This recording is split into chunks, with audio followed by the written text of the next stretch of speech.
Good morning, everybody. Weikko Wirta with AES Huntington Beach, proud member of the Huntington Beach Chamber of Commerce. We have a presentation today. We're going to talk about the Huntington Beach Energy Project down in the corner of PCH and Newland, what's happening, where we're going, and a couple of these slides are repeats from a previous presentation, but we'll, for our new members, we'll bring folks up to speed. The AES company is a very large power company. We are in 17 countries, 4 continents. We own 7 utilities. We have 9 million customers across the world. $36 billion in total assets. That means plants and facilities. $14 billion in revenue, and we provide a lot of power to a lot of people. A very important commodity in many places. AES in California, we have 3 natural gas power plants. We have got one in Long Beach, Alamitos on Studebaker, about 2,200 megawatts. The one we're all familiar with here in Huntington Beach is about 450 megawatts on the corner of PCH and Newland. And then right up in Kings Harbor and Redondo Beach, about 1,600 megawatts right downtown. We provide about 15% of Southern California Edison's peak demand. Peak demand being, of course, during the summertime. During the summertime, we have something called a full house. Every one of our facilities is running pretty much flat out. We consider ourselves to be an innovative leader in new energy solutions. We are helping California meet their new green energy goals. We'll see more on their goals later. We have over almost 300 megawatts of renewable energy sources. That includes wind. You see the big wind farms out in Palm Springs. That's us. Some of those are us. Battery storage, we have got 100 megawatts, the largest battery storage project in the U.S. coming to the Long Beach facility in 2021. And we have 2 very large solar power companies, one in Boulder, Colorado, and one in Arlington, Virginia. The Huntington Beach Energy Project itself, it is a modernization project. We are removing 1950s technology and building brand new, state-of-the-art, the latest and greatest in power generation. It's going to be 844 megawatts of natural gas, combined cycle, and air-cooled power plant, and we'll talk a little more about that later. Right now, under construction is a 644 megawatt CCGT. It's a combined cycle gas turbine, and we have 200 megawatts already permitted for future development, and we'll see those in the picture. We are going to demolish and remove the old steam generators and the stacks.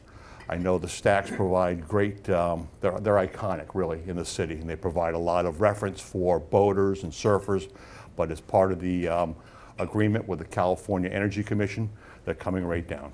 So why build a new modern plant? California has very progressive and aggressive goals for a cleaner, more environmentally sensitive energy, and it's really going to change the way the grid functions. California's goal for renewable energy, wind, solar, biomass, is 33% by 2020, and then 50% by 2030. I mean, it's really a push. Greenhouse gases, correspondingly, you're going to see they would like an 80% reduction by 2050. And that's, again, a very aggressive goal. Coal, there's something right now that's happening called coal by wire. And plants in the Midwest and such are burning coal and importing power into California. And there are some strict limits now on this coal by wire. Water, we've all heard about the OTC, the once-through cooling. At the end of 2020, all of the power plants up and down the coastline can no longer use ocean cooling water like we do for cooling our turbine steam cycles.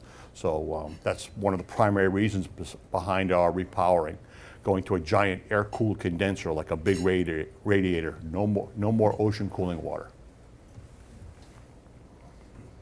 And then there's that OTC regulation is going to drive a huge loss of generation in the area. All these plants will be coming offline, and there's plans in place to replace these with much more efficient non-ocean cool facilities. So the improvements at the site will have 50% less fuel being used to deliver the exact same electrical service. These new plants are extremely efficient, the most thermally efficient plants made. We'll cut emissions of NOx, carbon monoxide in half. Will increase our operating flexibility, are enabling the integration of renewable energy. We'll talk about that in a slide or two. And this new CCGT technology, it's very responsive. The present plants right now take, down on Newland Street, take 18 hours to start up and then start making power. Once they start making power, they ramp up very, very slowly. It's a lot of steel that requires a couple of thermal holds to get the steel up to the right temperature.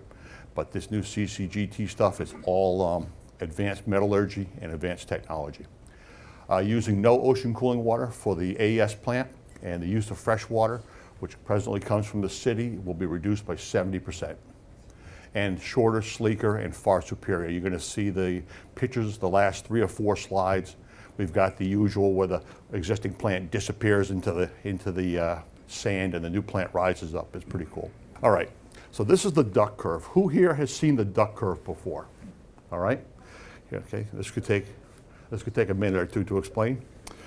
California's duct curve, this is the amount of power being used over the course of the day. And if you look from left to right, you'll see that there is a huge amount of power not being consumed or being produced by solar power in the middle of the day. And you'll see that from 9 a.m. until about 4 o'clock or so. And what happens is, every year it gets continuously worse. The amount of solar and wind is trying to come in and be part of the generation mix. So what happens at 5 to 6 o'clock at night, you see that ramp straight up? That's the new California peak. When you don't have manufacturing, like inductive and reactive loads, you'll see your daytime from like 9 to 5 is pretty flat. So now people are coming home, turning on televisions, charging iPads, cooking, air conditioning and stuff. So your ramp now is straight up. And the ramp now is many megawatts, as the 2 circles indicate, in a very short amount of time. 13,000 megawatts in 3 hours. Just to put it in perspective, 13,000 megawatts is 22 of the plants in Huntington Beach. So it takes quite a bit of power to go from point A to point B. And like I said, the plants, these old plants can't ramp at that rate. So you've got an awful lot of old generation still online, filling that gap, pushing down more the renewable resources. So these new fast plants that can start up and do 100 megawatts a minute, those are the kind of things that we need to fill that gap. That's what we're working toward, the duct curve. So what is a CCGT? We've used this language a couple of times, and we figured it was about time to put this up here. A CCGT is a combustion turbine. Down the bottom, you'll see the gas turbine. That is essentially a jet engine. It's an aeroderivative power generation device. And you've got air, natural gas comes in just like a jet engine, and it gets fired. The hot exhaust comes out of the gas turbine and goes into something called a heat recovery steam generator. It's just a big boiler. And we pump water through that, and that goes to the steam turbine, so you're generating power with both the gas turbine as well as the steam turbine. And these steam turbines, or these gas turbines, can start up extremely quickly, produce power to the grid, and fill that 13,000 megawatt ramp. So it's the latest and greatest in technology. Current project status: there was an application to modernize. It started in 2012. It was approved by the California Energy Commission in 2014. We have 20-year power purchase agreements, nice and stable for the banks and for the community, in 2014. In 2015, we amended the petition for building the plant. We changed the type of technology to make it faster ramping and more durable. And then the commission approved the amendment in April 12th of 2017. So next steps, we issued the start of the main construction to Kiewit, our primary contractor. They got something called NTP, notice to proceed, on June 5th of this year. We started working on the Banning Street and Magnolia Tank Farms in the middle of June, and we'll see those pictures in a while. Newland Street parking, that started in June also, and it continues to undergo improvements. We'll see those. Underground site work started in the third quarter of 17. It will carry on through the end of 18. That includes the pilings, the underground ducts and stuff. We will start commissioning the new plant in the third quarter of 2019, actually doing testing and getting the new gas turbines and steam turbines running them through their paces, making sure they can do what they do. And COD means delivery, when the plant will be actually functional and providing power to the grid, and Kiewit will be gone and AES will own it. That's March 1st of 2020 is our target date. And you can see our construction timeline down in the lower right-hand corner where it's got demolition and such. We plan on removing everything. Mitigation measures as part of the CEC permit to construct. We have got noise restrictions, dust restrictions. We have got street sweepers up and down Newland Street and Magnolia. We've got hour restrictions for work, 7 to 8, no Sundays and no holidays. And we've got a noise complaint process, energy project hotline. It's posted there. It's also posted in the, on a sign in front of the facility, as well as the energy project website. We've got dust control measures, and we've got traffic and parking measures in place, all approved by the city. We have got a weekly site activity report. We go through and we report out to all of the people in AES, and this goes to the website. So safety and stakeholders are always the top priority. They get the top listing.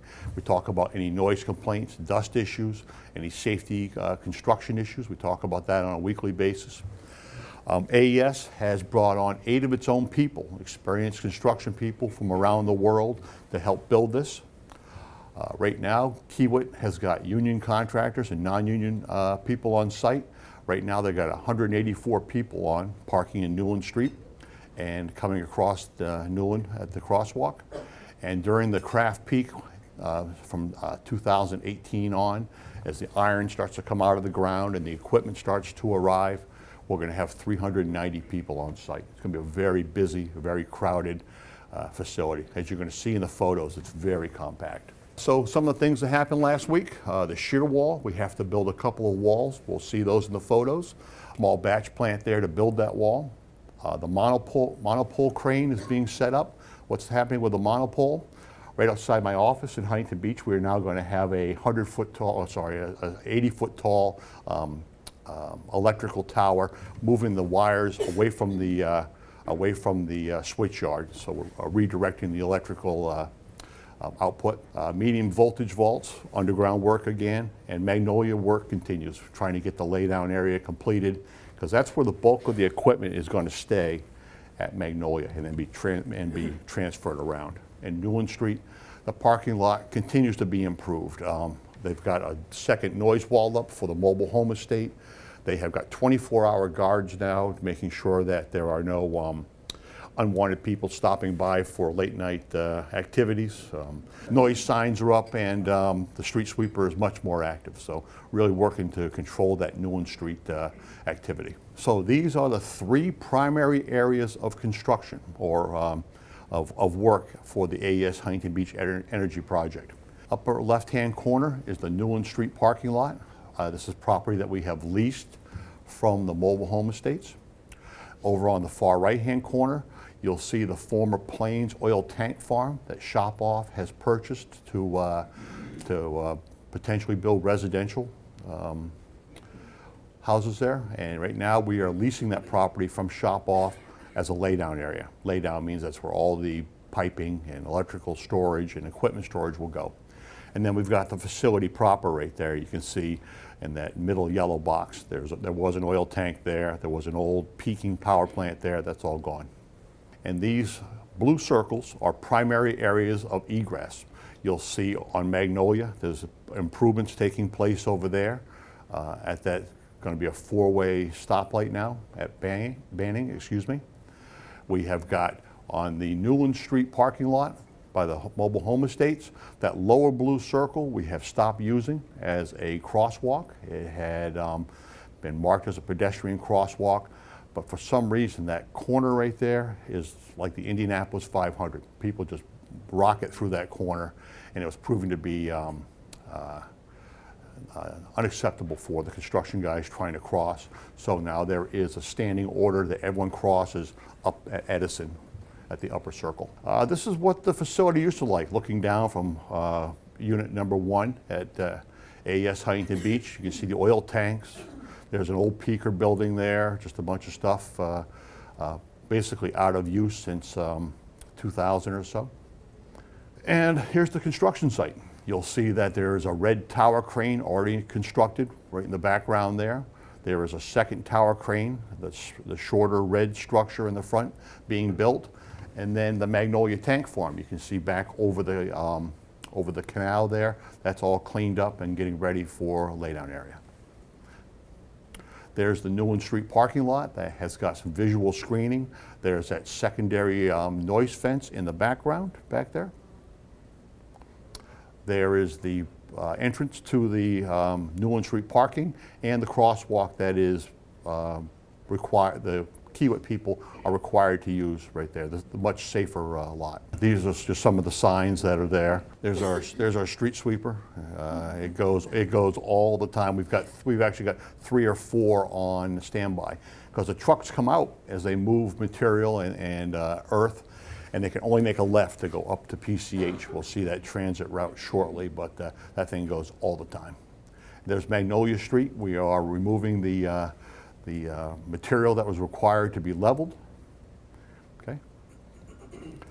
There is our proper turn only on Magnolia for the trucks. Again, we'll see the transit routes. You can see the vehicles cannot go into the communities. They have to go down Newland, down Magnolia to get to PCH and go back and forth. The 170 parking spot lot over in Magnolia, that is going to be parking as well as equipment. And so big pieces of piping and stuff will come down that lower right-hand line off of Magnolia, come up PCH, and then go into the facility up Newland Street. And that is what we know, right? That is our view from the beach. That is the far right-hand corner is the facility that we're building right now. The 2 stacks on the left-hand side are future development and future expansion, and those are, I'd say, probably there's a probability they'll be built, but it depends on how the grid matures here in California. Okay, Steph? Say that again, guys. Yeah, it is a big change, right? After how many years? It's intimidating. Yeah, it is nuts, huh?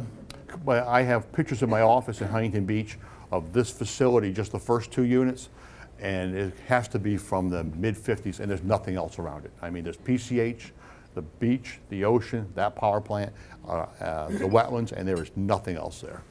And so here's the screening wall. We worked with our friends at the city and the California Energy Commission, and this wall here is actually structural steel poles, stainless steel structural wire, and 24-inch round, I'll call them blue plastic balls. They're spheres. They're structural, architectural spheres. The garbage won't catch on them. Birds can't nest in them. We've been through all of this with our very good friends, the wetlands out front. So it's California acceptable, okay? But that's that. So you got really a new visual, right? And if the second half of the plant doesn't get built, that's what you'll see in the future.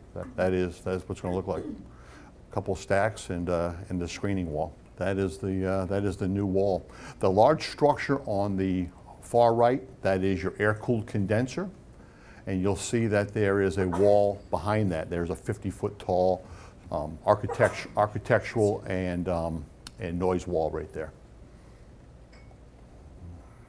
And if the second half doesn't get built, that's what we'll be left with coming up PCH from Newport Beach. Yeah, there we go. Yep. Yep. Amazing, huh? Just it's the advancement in technology, and that's what it is. Okay, that's what I have for you fine folks today. Thank you very much.